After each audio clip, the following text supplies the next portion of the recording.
Is love. C love ಇಂದ ಆಚೆ ಬರೋದು ಹೇಗೆ? ಸಿ ಪ್ರೀತಿ ಮಾಡಬೇಕು ಅಂದ್ರೇನೆ ನಿಮ್ಮ ತಾಯಿ ಜೊತೆ ಮಾಡಿ, ನಿಮ್ಮ ತಂದೆ ಜೊತೆ ಮಾಡಿ. They are the real caretaker of you.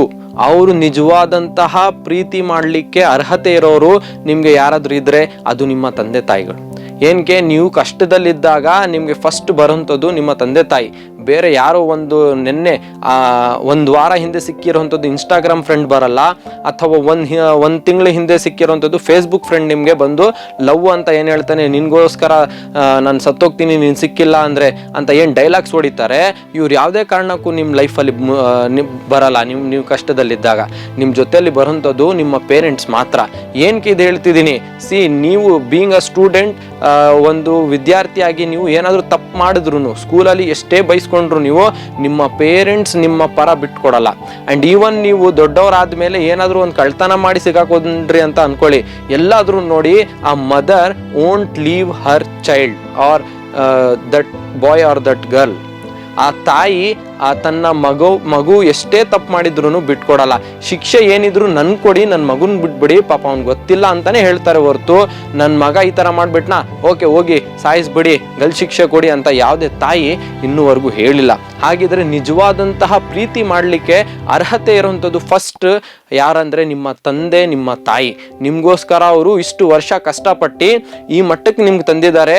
ನೀವು ಏನೇನು ಕೇಳಿದಿರ ಎಲ್ಲ ಪ್ರೊವೈಡ್ ಮಾಡಿದ್ದಾರೆ ಅಂದಾಗ ನಿಮಗೆ ಪ್ರೀತಿ ಮಾಡಬೇಕಾಗಿರೋಂಥದ್ದು, ನೀವು ಬಿಲೀವ್ ಮಾಡಬೇಕಾಗಿರೋಂಥದ್ದು, ಟ್ರಸ್ಟ್ ಮಾಡಬೇಕಾಗಿರೋಂಥದ್ದು, ಮತ್ತೆ ನೀವು ಅವ್ರ ಮಾತು ಫಾಲೋ ಮಾಡಬೇಕಾಗಿರೋಂಥದ್ದು ಅವ್ರದ್ದು. ಬೇರೆ ಯಾರೋ ಒಬ್ಬ ಫ್ರೆಂಡು 1 ತಿಂಗಳ ಹಿಂದೆ ಸಿಕ್ದ, 1 ವರ್ಷದಿಂದ ಚೆನ್ನಾಗಿ ಮಾತಾಡ್ತಾವನೆ, ಏನೋ ಮೆಸೇಜ್ ಮಾಡ್ತಾವನೆ, ಏನೋ ಚಾಕ್ಲೇಟ್ ಕೊಟ್ಬಿಟ್ಟ, ಏನೋ ಹೇಳ್ಬಿಟ್ಟ, ನನ್ನ ಬಗ್ಗೆ ಒಂದು ಒಳ್ಳೆ ಪದ ಮಾತಾಡ್ಬಿಟ್ಟ ಅಂದಿದ ತಕ್ಷಣ ಖುಷಿಯಾಗೋಗಿ ಅವ್ನ ಹಿಂದೆ ಹೋಗೋಂಥದ್ದು, ಅವ್ನು ಏನು ಹೇಳ್ತಾನೆ ಆ ಥರ ಮಾಡೋವಂಥದ್ದು. So see this all is going to hurt your parents. ನಿಮ್ಮ ಪೇರೆಂಟ್ಸ್ಗೆ ತುಂಬ ಹರ್ಟ್ ಮಾಡುತ್ತೆ ಇದೆಲ್ಲ.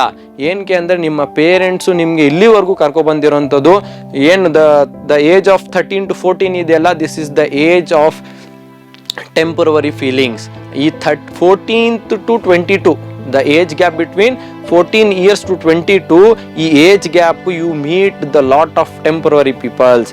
ನೀವು ತುಂಬ ಟೆಂಪರರಿ ಪೀಪಲ್ಸ್ ಅನ್ನು ಮೀಟ್ ಮಾಡ್ತೀರಾ ಈ ಏಜಲ್ಲಿ.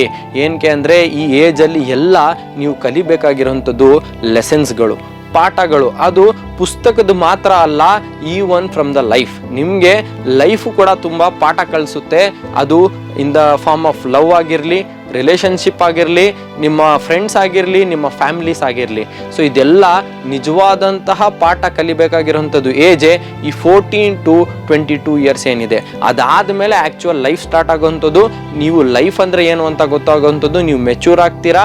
ನೆಕ್ಸ್ಟ್ ನಿಮ್ಮ ಫ್ಯೂಚರ್ ಡಿಸಿಷನ್ಸು ಕೂಡ ನೀವು ತಗೊಳ್ಳೋಕ್ಕೆ ತಯಾರಾಗಿರ್ತೀರಾ. So first of all, whenever you think of loving someone, whenever someone is proposing you, whenever you are falling in trap of love, think of your parents, think of the sacrifices which they have made for you, think of the necessities or the whatever you have asked they have provided you.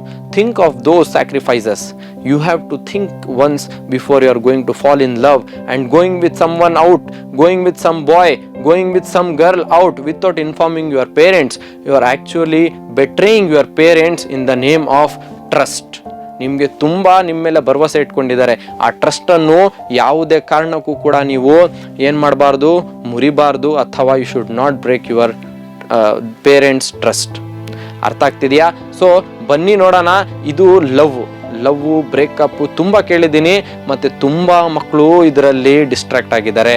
ಒಳ್ಳೆ rank ಬರೋ ಮಕ್ಕಳು ಕೂಡ ಏನಾಗ್ತಿದ್ದಾರೆ ಈ love ಅನ್ನೋದು ಒಂದು ಟ್ರ್ಯಾಪಲ್ಲಿ. ಏನಕ್ಕೆ ಈ ಏಜಲ್ಲಿ? See I am not telling that love is not good ಅಂತ ಅಲ್ಲ. See love is actually very good.